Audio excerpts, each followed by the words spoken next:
इसके पहले वाले वीडियो में मैंने आपको ग्रीष्म ऋतु में मौसम की क्रियाविधि के विषय में बात की थी मैंने, और उसमें व्यापक चर्चा की थी कि गर्मी में कैसे मौसम काम करता है, कैसे पश्चिमोत्तर भारत धीरे धीरे गर्म होकर धधकने लगता है। पश्चिमोत्तर भारत में ITCZ विषुवत रेखा से खिसक कर भारत में ITCZ स्थापित हो जाता है। ये ITCZ का प्रतीक है। तो कैसे ITCZ, जैसे जैसे सूर्य उत्तरायण होता है ITCZ भारत की ओर चला आता है, यानी पश्चिमोत्तर भारत हवाओं के अभिसरित होकर ऊपर उठने का क्षेत्र बन जाता है। ये सारा कुछ आप पढ़ चुके हैं, नहीं पढ़े हैं तो इसके पहले वाला वीडियो देख लीजिए। वीडियो का टाइटल है ग्रीष्म ऋतु में मौसम की क्रियाविधि। उसमें बताया गया है कि कैसे दक्षिणी पश्चिमी मानसून भारत की ओर आकर्षित होता है। मैंने यही तक उसमें बताया था कि भारत में दक्षिणी पश्चिमी मानसून आकर्षित हो जाता है। अब इसके बाद की बात इस वीडियो में है, ठीक है। थोड़ा सा परिचय दे दूं कि कैसे दक्षिणी पश्चिमी मानसून भारत की तरफ आता है, ठीक है। देखिए, सूर्य वर्ष भर में कभी विषुवत रेखा पर लंबवत होता है, कभी कर्क रेखा पर, कभी मकर रेखा पर। लेकिन एक खास बात है कि सूर्य चाहे कर्क रेखा पर लंबवत चमके, चाहे मकर रेखा पर, सूर्य जब कर्क रेखा पर लंबवत चमकता है तो हम कहते हैं सूर्य उत्तरायण हो गया, यानी उत्तरी गोलार्ध में चला गया, उत्तरायण हो गया। सूर्य जब दक्षिणायन होता है तो मकर रेखा पर लंबवत चमकता है। लेकिन सूर्य चाहे कर्क रेखा पर लंबवत चमके, चाहे मकर रेखा पर, बीच में पड़ता है विषुवत रेखा।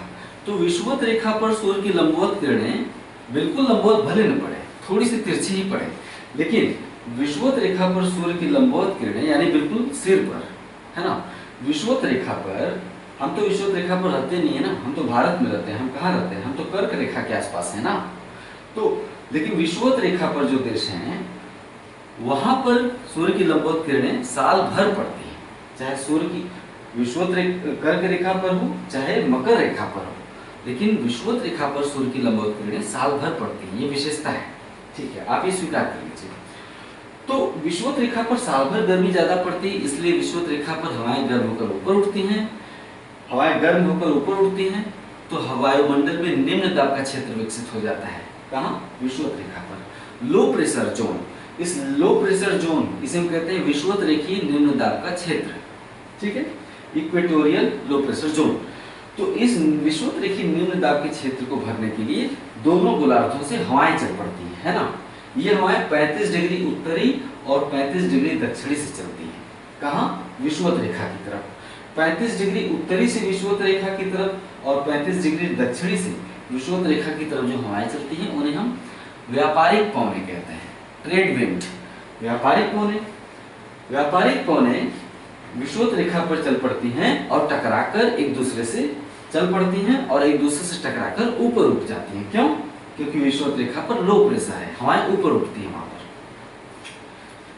उत्तरी गोलार्ध में इन्हें हम उत्तर पूर्वी व्यापारिक पवन कहते हैं और दक्षिणी गोलार्ध में दक्षिण पूर्वी। क्यों?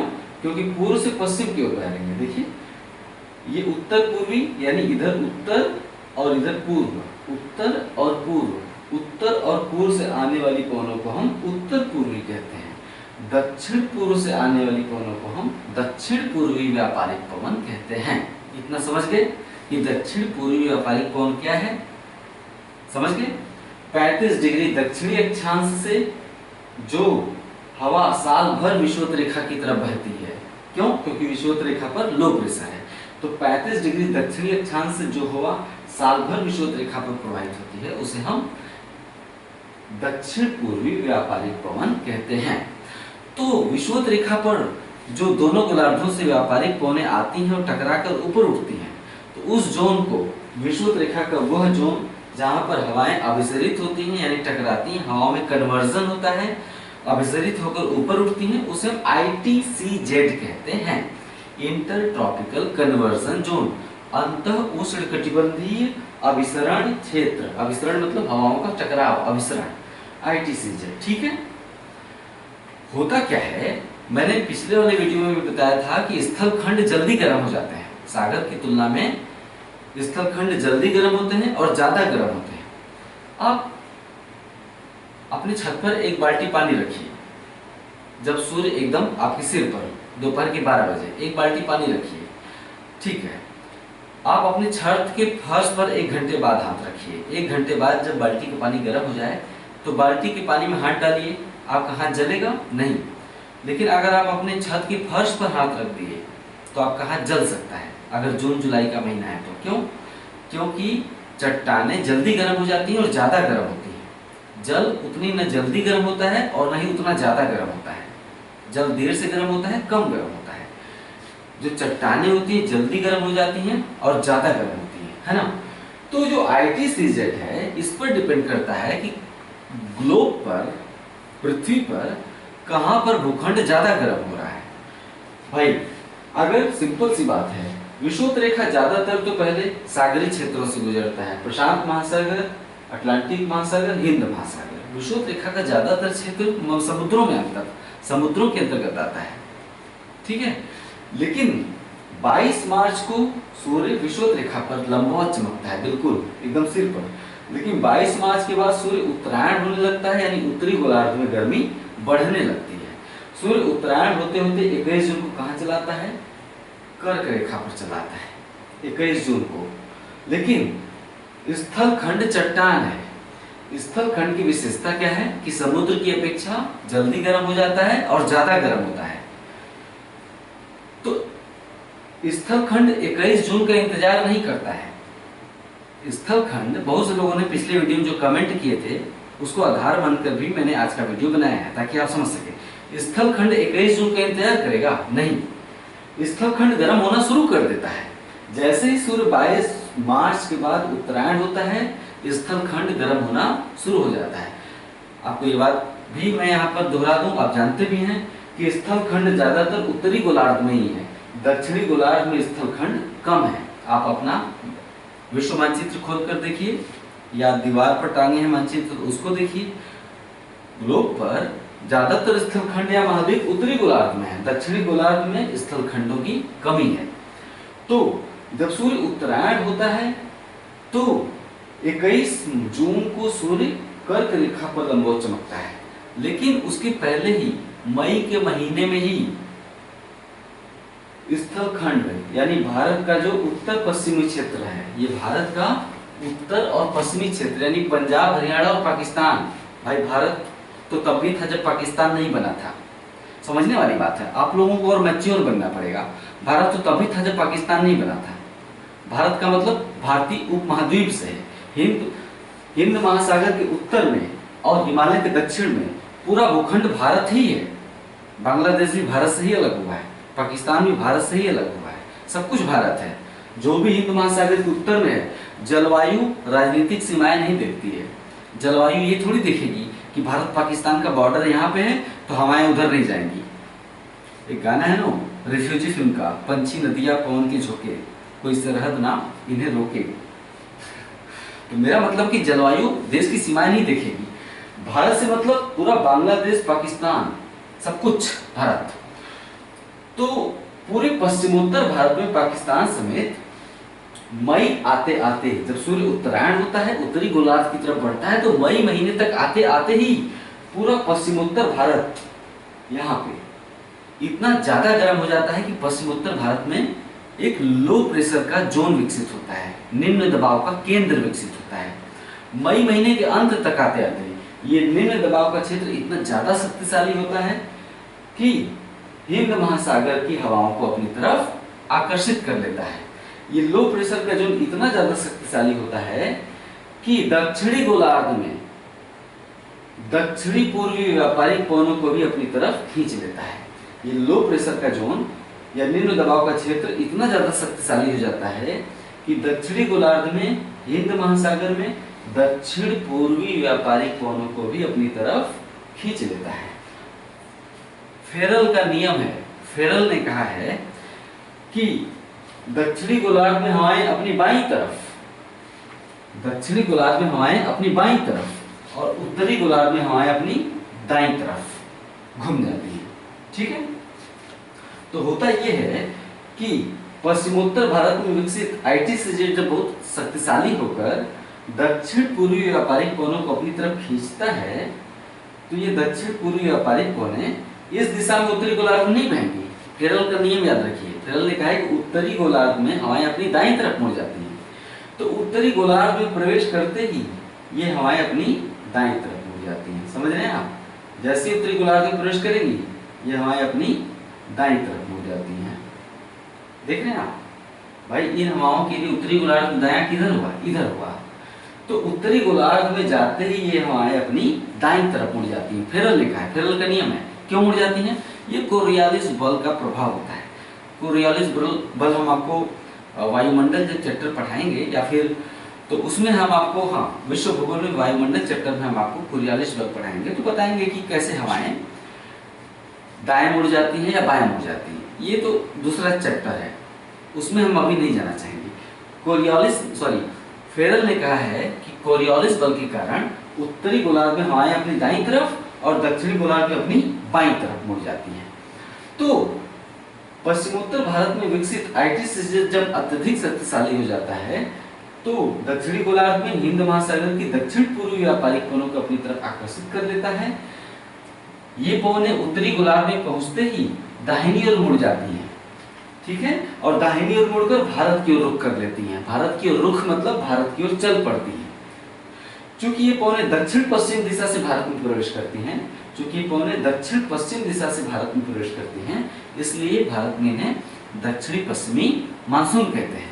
हिंद महासागर से होकर आने के चलते ये हवाएं अत्यधिक आर्द्र होती हैं, बहुत नमी वाली हवाएं होती हैं, इनमें बहुत ज्यादा पानी होता है, जलवाष्प बहुत ज्यादा होता है। क्यों? क्योंकि सागर के ऊपर से बहकर आ रही हैं। इतना आप समझ गए? ठीक है।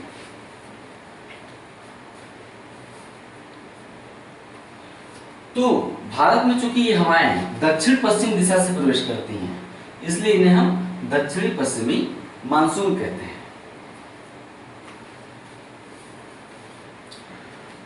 दक्षिणी पश्चिमी मानसून के निशाने पर सबसे पहले मलाबार तट आता है। केरल का जो मलाबार तट है, सबसे पहले दक्षिणी पश्चिमी मानसून के निशाने पर मलाबार तट आता है। दक्षिणी पश्चिमी मानसून केरल के मलाबार तट पर सबसे पहले 1 जून को पहुंचता है। सबसे पहले 1 जून को दक्षिणी पश्चिमी मानसून केरल के मलाबार तट पर पहुंचता है और मलाबार तट पर 1 जून को वर्षा होती है। इसके बाद दक्षिणी पश्चिमी मानसून से पूरे पश्चिमी तटीय मैदान पर वर्षा होती है, ठीक है, पूरा जो पश्चिमी तटीय मैदान है उस पर वर्षा होती है। दक्षिणी पश्चिमी मानसून सबसे पहले केरल में 1 जून को पहुंचता है और 15 जुलाई तक आते रहते हैं। सब कुछ लिखना है, जैसे जैसे बोल रहा हूँ वैसे लिखिए। 1 जून को केरल में पहुंचता है और 15 जुलाई तक आते रहते हैं। पूरा भारतीय उपमहाद्वीप दक्षिणी पश्चिमी मानसून के प्रभाव में आ जाता है। पूरा दक्षिणी पश्चिमी मानसून कब? 15 जुलाई तक। सब पूछा जा चुका है, क्वेश्चन बार बार बनता है।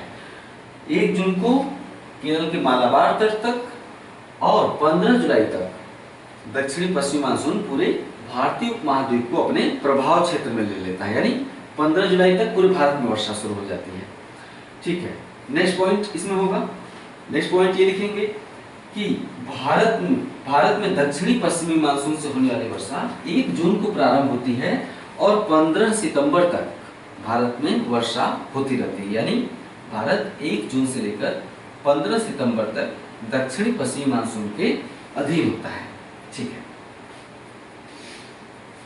दक्षिणी पश्चिमी मानसून भारत में 2 शाखाओं के रूप में प्रवेश करता है। एक अरब सागर शाखा, यानी जो हवाएं अरब सागर के ऊपर से आती हैं उन्हें अरब सागर शाखा कहते हैं, और जो हवाएं बंगाल की खाड़ी से बहकर आती हैं, अभी मैंने बंगाल की खाड़ी बनाया नहीं है क्योंकि आज मैं अरब सागर शाखा ही पढ़ा रहा हूँ, तो जो हवाएं बंगाल की खाड़ी के ऊपर से होकर आती हैं उन्हें हम बंगाल की खाड़ी शाखा कहते हैं। तो दक्षिणी पश्चिमी मानसून भारत में 2 शाखाओं के रूप में प्रवेश करता है, अरब सागर शाखा और बंगाल की खाड़ी शाखा। ठीक है, अब हेडिंग डाल दीजिए अरब सागर शाखा। अभी तक मैंने जो बोला उसे आपने लिख लिया है, ऐसा मैं मानता हूँ। ठीक है, हेडिंग डाल दीजिए दक्षिणी पश्चिमी मानसून की अरब सागर शाखा। दक्षिणी पश्चिमी मानसून की अरब सागर शाखा सबसे पहले केरल की मलाबार तट पर पश्चिमी घाट्स पर्वत से, या इस तरह से लिखिए, दक्षिणी पश्चिमी मानसून की अरब सागर शाखा केरल में पश्चिमी घाट पर्वत से टकराकर 1 जून को सबसे पहले मलाबार तट पर वर्षा करती है। इसके बाद अरब सागर शाखा पूरे पश्चिमी तटीय मैदान पर वर्षा करती है। ठीक है, नेक्स्ट पॉइंट, अरब सागर शाखा द्वारा गुजरात से लेकर कन्याकुमारी तक, अरब सागर शाखा द्वारा गुजरात से लेकर कन्याकुमारी तक पूरे पश्चिमी तटीय मैदान पर वर्षा प्राप्त होती है। ठीक है, नेक्स्ट पॉइंट, जब 1 जून को अरब सागर शाखा मालाबार तट पर वर्षा करती है 1 जून को, तो इस घटना को हम मानसून प्रस्फोट या मानसून धमाका कहते हैं। मानसून प्रस्फोट या मानसून धमाका कहते हैं। आपसे सवाल पूछेगा मानसून प्रस्फोट क्या है, आप विकल्प में क्या चुनेंगे? वो वाला विकल्प चुनेंगे जिसमें लिखा हो 1 जून को केरल में होने वाली वर्षा, उसे हम क्या कहते हैं? मानसून प्रस्फोट कहते हैं। ठीक है,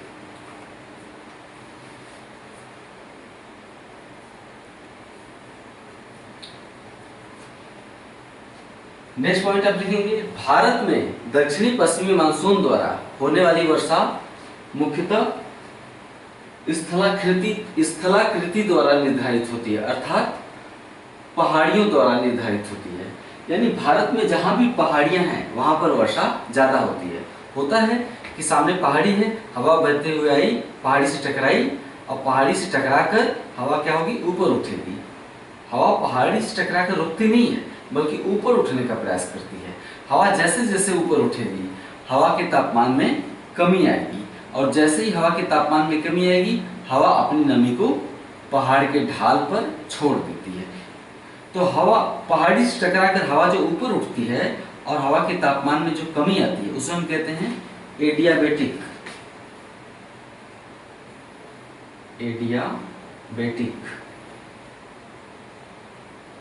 ताप ह्रास। इसे हम अभी आपको विधिवत लिखवा रहे हैं, अभी तो हम समझा रहे हैं, एडियाबेटिक ताप ह्रास। तो पहला पॉइंट मैंने बताया अभी, नेक्स्ट पॉइंट, कि भारत में वर्षा का जो वितरण है वो पहाड़ियों द्वारा नियंत्रित होता है। नेक्स्ट पॉइंट, यानी जहां भी पहाड़ियां हैं वहां पर हवाएं उन पहाड़ियों से टकराकर, या दक्षिणी पश्चिमी मानसून उन पहाड़ियों से टकराकर उनके ढालों पर अधिक वर्षा करता है। नेक्स्ट पॉइंट,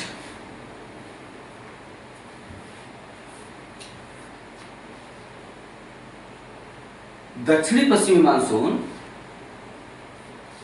जब पहाड़ियों से टकराता है, नेक्स्ट पॉइंट लिखना है इसे, दक्षिणी पश्चिमी मानसून जब पहाड़ियों से टकराता है तो हवाएं पहाड़ों के ढाल के सहारे ऊपर उठती चली जाती हैं।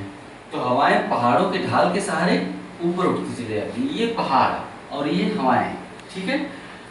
दक्षिणी पश्चिमी मानसून की हवाएं पर्वत के ढाल के सहारे ऊपर उठने का प्रयास करती हैं, और ऊपर उठने के क्रम में हवा के तापमान में कमी आ जाती है। इसे हम कहते हैं एडियाबेटिक ताप ह्रास। नेक्स्ट पॉइंट, एडियाबेटिक ताप ह्रास के कारण हवा के तापमान में इतनी कमी आ जाती है कि हवा अपनी सारी नमी पर्वत के ढाल पर छोड़ देती है। हवा अपनी सारी नमी पहाड़ी के ढाल पर छोड़ देती है, ठीक है।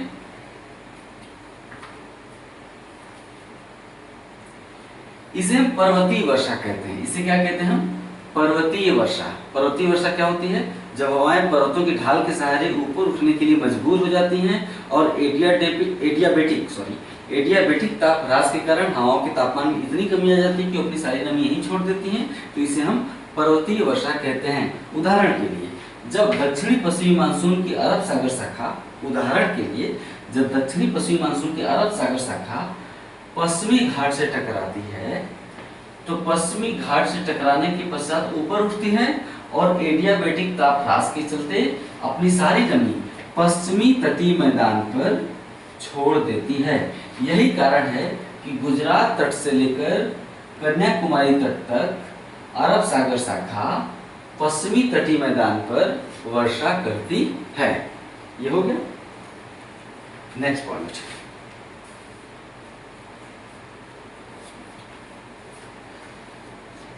पश्चिमी तटीय मैदान में सबसे ज्यादा वर्षा मालाबार तट पर होती है। क्यों? क्योंकि अरब सागर शाखा सबसे पहले पश्चिमी घाट से केरल में टकराती है। अरब सागर शाखा सबसे पहले 1 जून को पश्चिमी घाट से केरल में टकराती है और 1 जून से लेकर 15 सितंबर तक मालाबार तट पर वर्षा होती रहती है। ठीक है, आपसे सवाल पूछा जाएगा कि अरब सागर शाखा द्वारा सबसे ज्यादा वर्षा कहाँ प्राप्त होती है? मालाबार तट पर। क्यों? क्योंकि यहाँ 1 जून को वर्षा प्रारंभ होती है और 15 सितंबर तक लगातार चलती रहती है, इसलिए मालाबार तट पर सर्वाधिक वर्षा होता है। नेक्स्ट पॉइंट, पश्चिमी तट पर होने वाली वर्षा दक्षिण से उत्तर की ओर घटती चली जाती है। पश्चिमी तटीय मैदान पर होने वाली वर्षा दक्षिण से उत्तर की ओर घटती चली जाती है, यानी पश्चिमी तटीय मैदान के दक्षिणी भाग में अधिक वर्षा होती है और महाराष्ट्र में कम वर्षा होती है ना? क्यों? क्योंकि पश्चिमी घाट की दक्षिणी पहाड़ियां अधिक ऊंची हैं। क्योंकि पश्चिमी घाट की दक्षिणी पहाड़ियां अधिक ऊंची हैं। आप समझ गए ये बात?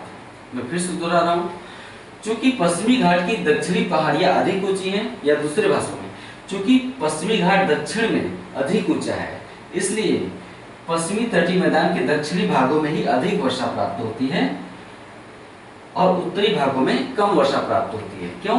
क्योंकि जो पहाड़ जितना ही ऊंचा होगा, हवा को उतना ही ऊपर उठने का मौका मिलेगा, और हवा जितने ही ऊंची उठने का मौका मिलेगा उतना ही ज्यादा नमी को नीचे गिराएगी, उतनी ही ज्यादा वर्षा प्राप्त होगी। समझ रहे हैं आप?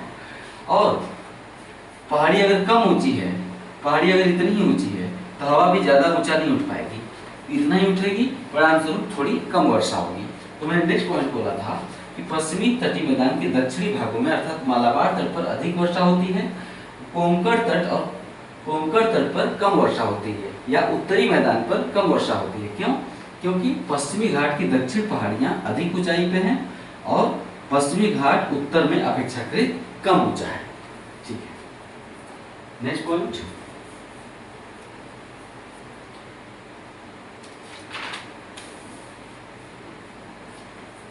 पॉइंट, है कि दक्षिणी पश्चिमी मानसून की अरब सागर शाखा पश्चिमी तटीय मैदान पर वर्षा करने के पश्चात नर्मदा और तापी की भ्रंश घाटी में प्रवेश करती है।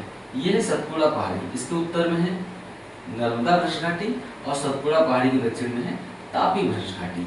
तो पश्चिमी तटीय मैदान पर वर्षा करने के पश्चात अरब सागर शाखा नर्मदा और तापी की भ्रंश घाटी में प्रवेश कर जाती है और आगे पूर्व की ओर बढ़ते हुए ये हवाएं अमरकंटक पठार पर वर्षा करती हैं। पूर्व की ओर बढ़ते हुए ये हवाएं अमरकंटक पठार तक वर्षा करने में सक्षम हो पाती हैं। क्यों? क्योंकि यहाँ पे इन्हें गैप मिल जाता है। ये देख रहे हैं, खुला हुआ क्षेत्र है। नर्मदा घाटी का जो मुहाना है खुला हुआ है, यहाँ कोई पर्वत नहीं है। तापी नदी का जो मुहाना है वो खुला हुआ है, यहाँ पे कोई पर्वत नहीं है। तो ये हवाएं तापी भ्रंश घाटी में और नर्मदा भ्रंश घाटी में प्रवेश करती हैं और आगे बढ़कर अमरकंटक पठार तक वर्षा करती हैं। ठीक है, अरब सागर शाखा उत्तर में प्रवाहित होते हुए गुजरात के सौराष्ट्र में गिर और मांडव पहाड़ियों से टकराती है। फिर से दोहरा रहा हूं, अरब सागर शाखा उत्तर में प्रवाहित होते हुए गुजरात के सौराष्ट्र क्षेत्र में गिर और मांडव पहाड़ियों से टकराकर सौराष्ट्र क्षेत्र में वर्षा करती है। यही कारण है कि गुजरात का अधिकांश क्षेत्र सूखा है। ये जो पूरा गुजरात है ना, यानी कच्छ वाला क्षेत्र हो गया, ये बाकी क्षेत्र गुजरात बहुत ही सूखा है, वहां पर वर्षा नहीं होती है। तो आप नेक्स्ट पॉइंट लिखेंगे, यही कारण है कि अधिकतर गुजरात का क्षेत्रफल सूखाग्रस्त होने के बावजूद सौराष्ट्र क्षेत्र की ये पहाड़ियां अर्थात गिर और मांडव पहाड़ियां हरे भरे जंगलों से ढकी हुई हैं। अधिकतर गुजरात क्षेत्र सूखा होने के बावजूद गिर और मांडव की पहाड़ियां हरे भरे जंगलों से ढकी हुई है। क्यों? क्योंकि अरब सागर शाखा इन पहाड़ियों से टकराकर यहाँ पर वर्षा करती है। जहाँ जल वहाँ जीवन, तो वहाँ पर ज्यादा वनस्पति उगाती है। ठीक है, नेक्स्ट पॉइंट, गिर और मांडव पहाड़ियों से टकराने के पश्चात अरब सागर शाखा गुजरात के उत्तर में प्रवाहित होती है। ठीक है, और अरावली श्रेणी की गुरु शिखर चोटी से टकरा जाती है। अरावली श्रेणी से हमने कहा ना कि भारत में वर्षा का वितरण पहाड़ियों द्वारा नियंत्रित होता है। जहां भी पहाड़ियां हैं वहां पर ज्यादा वर्षा होगी। क्यों? थोड़ी देर पहले बताया कि पहाड़ियों के ढाल के सहारे हवाएं ऊपर उठती हैं, हवाओं के तापमान में गिरावट होती है, इससे हम एडियाबेटिक तापह्रास कहते हैं। एडियाबेटिक तापह्रास के चलते हवाएं अपनी नमी को पहाड़ के ढाल पर छोड़ देती हैं। तो आप देखेंगे अरब सागर शाखा मांडव और गिर पहाड़ियों से टकराने के पश्चात उत्तर की ओर बहती है और अरावली की गुरु शिखर चोटी से टकरा जाती है। यही कारण है कि अरब सागर शाखा राजस्थान के माउंट आबू में, गुरु शिखर चोटी कहाँ है? माउंट आबू में है, ठीक है। तो अरब सागर शाखा अरावली की गुरु शिखर चोटी से टकराने के बाद माउंट आबू में वर्षा करती है। नेक्स्ट पॉइंट, लेकिन अरब सागर शाखा अरावली श्रेणी पर वर्षा नहीं करती।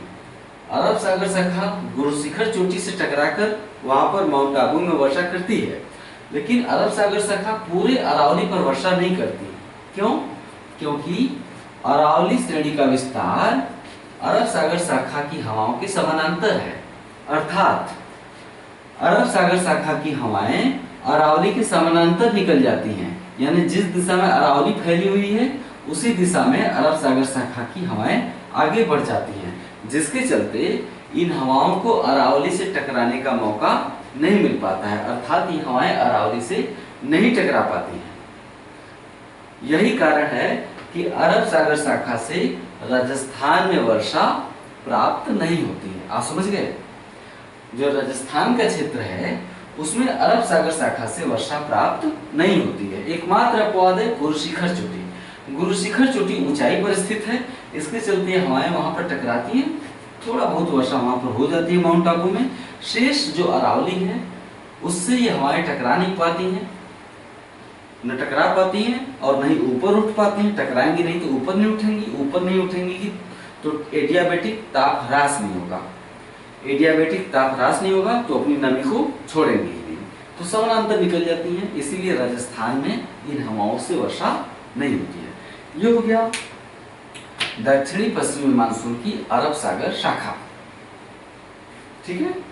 अरब सागर शाखा को मैंने जितना कुछ बताया आप अपनी बुद्धि और विवेक का पूरी तरह इस्तेमाल करते हुए उसे लिख डालिए।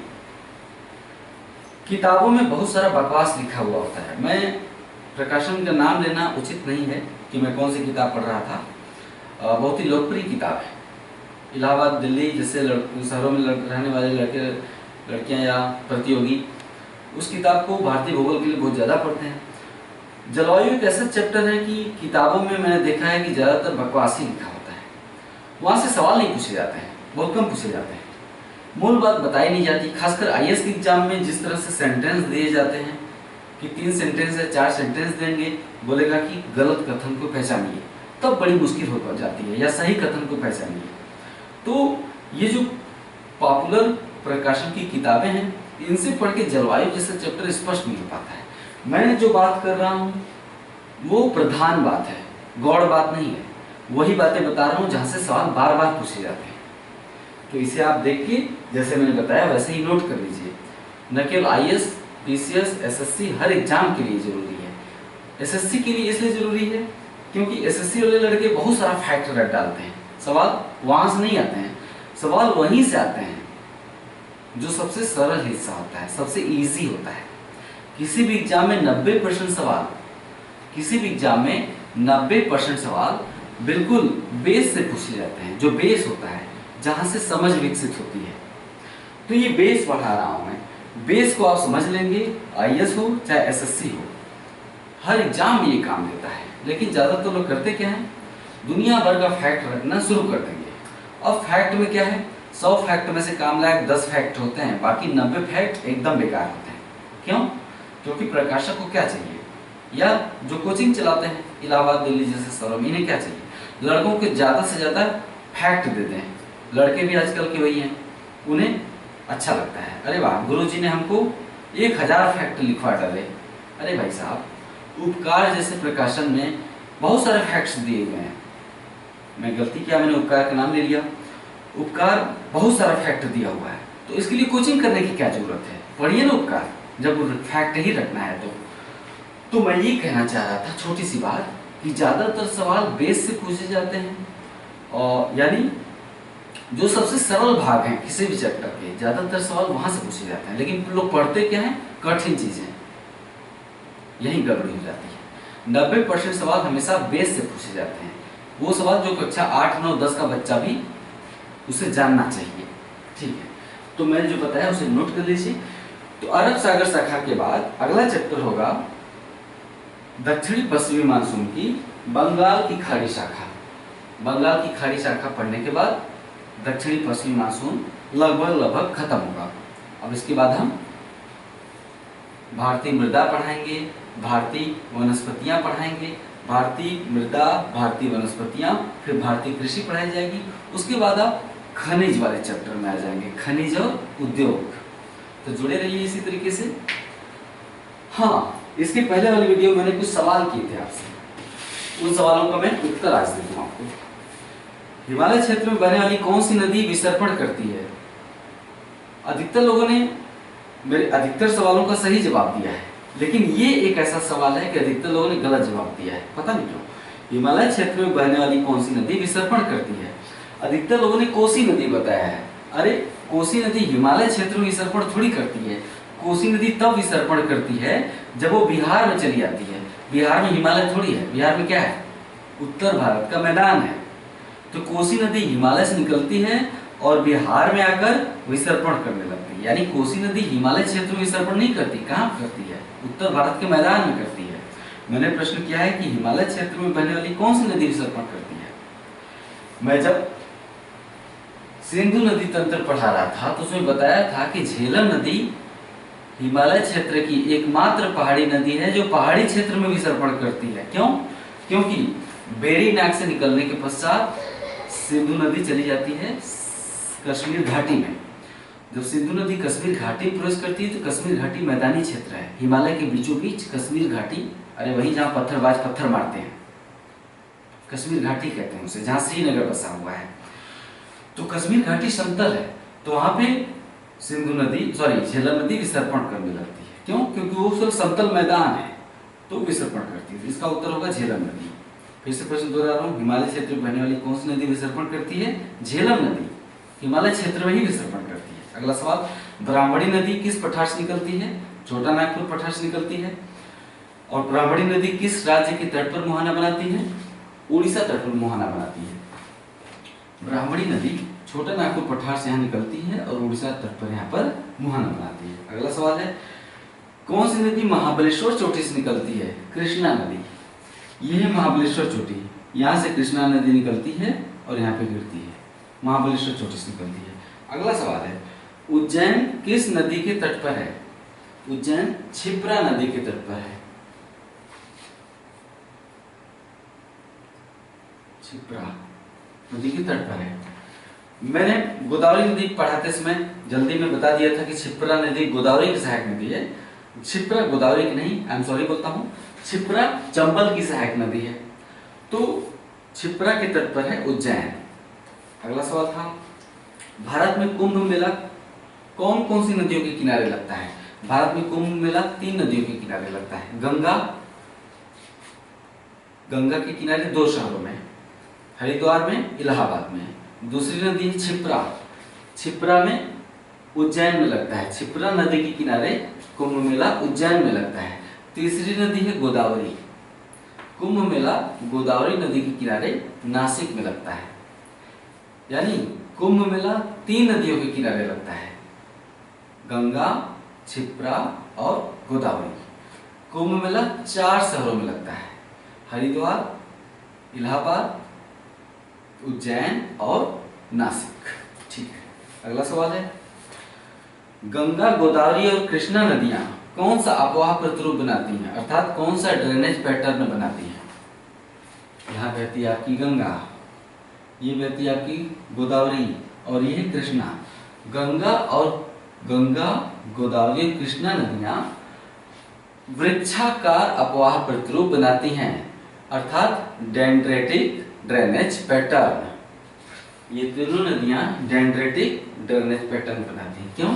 क्योंकि इनकी सहायक नदियां जिस तरह से आके मिलती हैं तो जैसे लगता है कोई वृक्ष हो, वृक्ष की शाखाएं निकली हो, यानी सहायक नदियों की भी सहायक नदियां होती हैं। गंगा की सहायक नदियां और सहायक नदियों की भी सहायक नदियां। इसके चलते देख के लगता है जैसे कोई वृक्ष हो और वृक्ष की अलग अलग शाखाएं हैं। ठीक यही हाल गोदावरी नदी का भी है। गोदावरी की तमाम सहायक नदियां हैं और इन सहायक नदियों की अपनी सहायक नदियां, इसके चलते जैसे लगता है कि वृक्ष की शाखाएं निकली हों। तो उत्तर भारत में गंगा और दक्षिण भारत में गोदावरी कृष्णा नदियां वृक्षाकार अपवाह प्रतिरूप अथवा डेंड्रेटिक ड्रेनेज पैटर्न बनाती हैं। अगला सवाल मैंने किया था, किस पठार से निकलने वाली नदियां अरीय, किस पठार से निकलने वाली नदियां अरीय या अपकेंद्रीय या रेडियल ड्रेनेज पैटर्न बनाती हैं? अरीय अपवाह प्रतिरूप या अपकेंद्रीय अपवाह प्रतिरूप या रेडियल ड्रेनेज पैटर्न बनाती हैं। अमरकंटक पठार से निकलने वाली नदियां अपकेंद्रीय अपवाह प्रतिरूप बनाती हैं। अपकेंद्रीय मतलब एक केंद्र से निकलकर बाहर की ओर बहने वाली। ये एक सेंटर का काम करता है। इसके उत्तर में यहाँ पे सोन नदी बहती है, पश्चिम में नर्मदा नदी बहती है और दक्षिण में यहाँ पे पूर्व में महानदी बहती है। तो जो अमरकंटक पठार एक सेंटर का काम करता है, जहां से निकलकर नदियां चारों दिशाओं में चली जाती हैं। तो उत्तर होगा अमरकंटक पठार से निकलने वाली नदियां अरीय या अपकेंद्रीय अपवाह प्रतिरूप बनाती है। अगला सवाल था, केरल की सबसे लंबी नदी कौन? भरतपुझा। पेरियार दूसरी सबसे लंबी नदी है। अगला था, अरब सागर में जल गिराने वाली प्रायद्वीपीय भारत की सबसे लंबी नदी। अरब सागर में जल गिराने वाली प्रायद्वीपीय भारत की सबसे लंबी नदी नर्मदा है, जो अमरकंटक चोटी से निकलती है। अगला सवाल था, गांधीनगर किस नदी की तट पर है? गांधीनगर गुजरात की राजधानी है, यहाँ पर बसा हुआ है और गांधीनगर बसा हुआ है साबरमती की नदी के तट पर। साबरमती नदी के तट पर गांधीनगर, साबरमती नदी गिरती है खंभात की खाड़ी में। अगला सवाल है, तापी नदी कितने राज्यों से बहती है? बताया तो था, तापी नदी और नर्मदा नदी दोनों नदियां 3 राज्यों से बहती हैं, मध्य प्रदेश, महाराष्ट्र और गुजरात। नर्मदा और तापी दोनों नदियां 3 राज्यों से बहती हैं, मध्य प्रदेश, महाराष्ट्र और गुजरात। अगला सवाल है, माही नदी किस राज्य में कर्क रेखा को 2 बार काटती है? माही नदी यहां से निकलती है, माही नदी यहां से निकलती है और खंभात की खाड़ी में गिरती है। तो माही नदी यहाँ पे राजस्थान में कर्क रेखा को 2 बार काटती है, मध्य प्रदेश से निकलती है और राजस्थान में कर्क रेखा को 2 बार काटती है और गिरती है खंभात की खाड़ी में। अगला सवाल मैंने किया था, सप्त सैंधव या सिंधु नदी तंत्र की कौन सी नदी पाकिस्तान में नहीं जाती? व्यास नदी। व्यास नदी यहाँ से निकलती है और सतलुज नदी में मिल जाती है। ये सतलुज नदी, ठीक है, और ये है व्यास नदी। व्यास नदी हिमाचल प्रदेश से निकलती है और पंजाब में सतलुज नदी से मिल जाती है। व्यास नदी पाकिस्तान में नहीं जा पाती। तो सिंधु नदी तंत्र की या सप्त सैंधव की एकमात्र नदी व्यास है, जो कि पाकिस्तान में नहीं जाती। ये हो गया पिछले प्रश्नों का उत्तर। अगले वीडियो में फिर से मैं कुछ नए सवाल आपसे करूंगा। इसी तरह से आप जुड़े रहिए। आपकी प्रतिक्रिया पढ़कर हमेशा मुझे बहुत ही अच्छा लगता है और मैं जो भी कर रहा हूँ वो आपकी प्रतिक्रिया पढ़कर ही कर रहा हूँ। और आपकी प्रतिक्रिया पढ़कर सिर्फ जोश जुनून और उत्साह की बात नहीं है। जोश जुनून आपको चाहिए तो मुझे भी चाहिए। होता क्या है कि आप जो कमेंट करते हैं उससे मुझे समझने में सहायता मिलती है कि मुझे आपको क्या क्या पढ़ाना है, क्या क्या बताना है, अगले वीडियो में क्या क्या चीजें शामिल करनी है। कमेंट इसलिए जरूरी होता है और कोई दूसरी बात नहीं है। थोड़ा उत्साह तो मेरा बढ़ता ही है, बाकी आप मुझे एक तरह से गाइडलाइन भी देते हैं कि मुझे अगले वीडियो में क्या डालना है। तो इसी तरह से पूरे दिल के साथ जुड़े रहिए, दिल लगा के जुड़े रहिए। मैं भी जुड़ा रहूंगा। नमस्कार।